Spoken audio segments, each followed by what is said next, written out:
YouTube. So I got a new gun. It's the Ruger American Predator 6.5 Grendel. I'm gonna do kind of like a little review on it.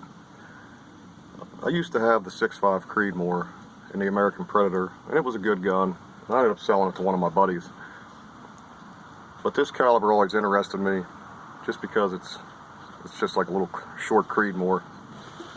These are my hand loads, but I've only shot 4 to sight it in, and I just shot a 3-shot group with the IMR 8208 XBR, and it looks real promising. I'm not going to sit here and make a big shooting video about it. I just kind of wanted to do a review on the gun, but they upgraded the stock, and then this comes with a 10-round ACS magazine. The reason why I'm not making a shooting video is there's these little Japanese beetles that look like ladybugs, and they're overrunning this bench, and they bite. And man, they've been getting me pretty bad. I've only been here maybe 15 minutes, but anyways, this is an ACS 10-round 6.5 Grendel mag, which it's a really nice magazine, but the stock they beefed up, and it's really a lot stiffer and heavier now. Believe it or not, for such a small caliber, the gun, after I put the scope on, it's pretty heavy. I would say in the 7 to 8 pound range.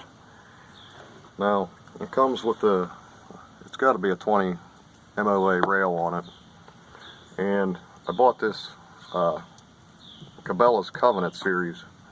It's a 4 to 16 by 44. It's not the first focal plane, it's the second focal plane, but it's got all the, the turrets that you can change and everything else, and it's got a pretty nice reticle in it. It's not a Christmas tree, but it's got a real small teeny tiny dot in the middle, and this thing is crystal clear all the way up to 16 power. Now, I used to have it on a 223, and I figured it'd be pretty good for this because of the low recoil, but I'm telling you, these are probably one of my more favorite scopes for the price. So it's $199, and it's really good. You ought to check them out if you ever get a chance. I mean, it would probably be good on an AR or anything. I wouldn't put it on the Magnum calibers, but for this kind of application, it's perfect. But it comes with a 22-inch barrel on it, thread protector, all that stuff, threaded barrel. But this bolt, it's got like this funky cut design on it, to allow the AR mags. And I'm going to be straight up honest with you, it is bad. I was messing around at my house, making sure that my hand loads, functioned everywhere, and it is just chewing up the brass. Like, I don't know if you can see these tool marks on it, but I'm gonna have to take a Dremel, and I mean Dremel this thing to no extent, because it is so rough. There are so many jagged edges. I actually got a piece of metal stuck in my finger last night when I was just feeling it like this, and I had to get a needle and clean it out. So I'm kind of disappointed in that. I mean, I'm going to really have to clean this thing up, because when the bolt slides over the piece of brass underneath, it just gouges it. And this is all brand new brass that I bought from Hornady. It's not cheap. It's $38 or something like that for 50 pieces.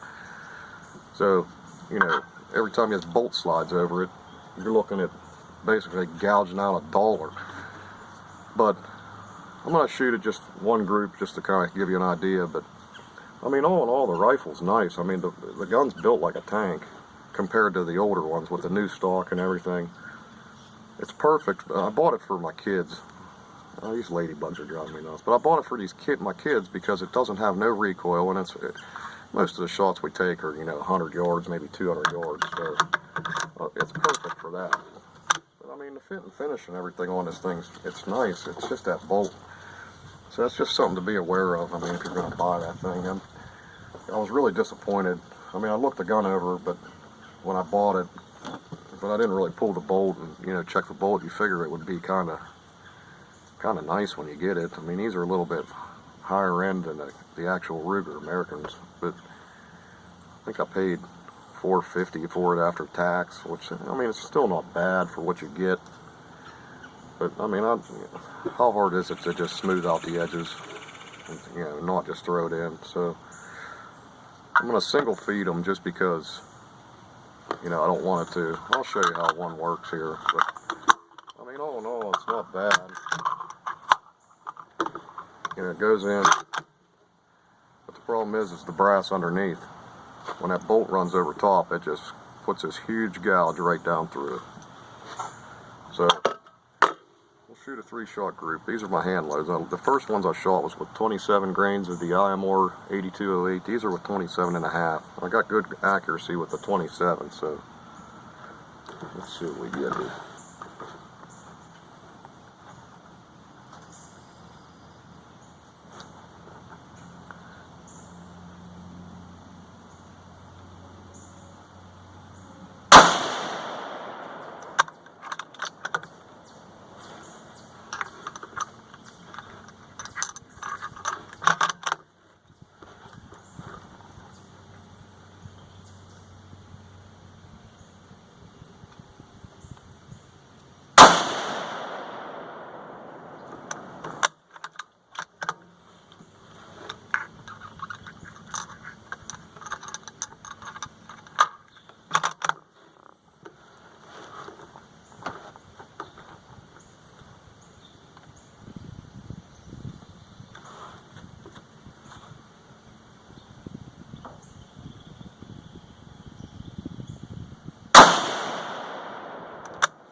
Alright, let's go look. Alright, so here's my first group. It's 3 shots in about a 1/2 inch with the 27 grains. And then here is the group that I just shot. So that's probably just a little bit bigger than a 1/2 inch, maybe 3/4 inch. That's with the 27.5 grains of the 8208. So I mean, it's shooting really good, but let's go back and I'll finish this up. Alright, so I mean, as you can see, the guns, I think can probably shoot a half a minute all day long, but I really like this gun, and it was, believe it or not, it was really hard to find. I called probably 30 different gun stores in Pennsylvania and West Virginia. I mean, all up and down western Pennsylvania, all the way out to the central part of the state. And I was actually working out in the eastern part of the state, and I seen one, and I was going to buy it, and I didn't. And it actually took me a while to find this. I actually had to have somebody order it. So I don't know how available they are to you, but it's a really neat cartridge. I mean, pushing 123 grain bullet about 2,500 feet a second, and with certain powers you can get up close to 26 with the 123 SST, which is what I want to use for hunting. But if you ever shot a 223 bolt gun, this is exactly how it recoils. Like, no recoil whatsoever. Like, it's perfect. It's a little bit, like I said, on the heavy side just because it has a little bit heavier barrel and the stock's beefed up now. But for a little kid, like for hunting, I mean, it would be a perfect cartridge. I'm going to use it for hunting too, but you know, all in all, the gun is really nice. I mean, you don't get much more for the price range, you know, than this, but the only thing that just irritates me so bad is this bolt. I mean, I'll show you one more time, like if you can really see it. You see the gouge marks right here. I mean, there's just these huge pieces of like metal chunked up all over it. I mean, on the whole thing, even the you know, the face of the bolt, it's bad. Man, these beetles are driving me nuts. But so I mean, with a little bit of cleaning up, it'll be fine. You know, loosen up these sharp edges and kind of smooth them out. But other than that, I mean, just know that that might happen just because of the way the bolt has to be cut, that you might get that. But I mean, it's not a real big deal to me because I'll fix it myself. But I just wish it was a little bit smoother. But all in all, it's a really nice gun. I mean, I wouldn't hesitate for a second to buy one. They're not expensive, but for what you're getting for the money, it's probably one of your better deals. So that's just going to be a little short review on this gun. I'll probably do some load development for it here in the future. I'm just a little short on time, but I don't really want to make a shooting video because these beetles are tearing me up. But that's about it.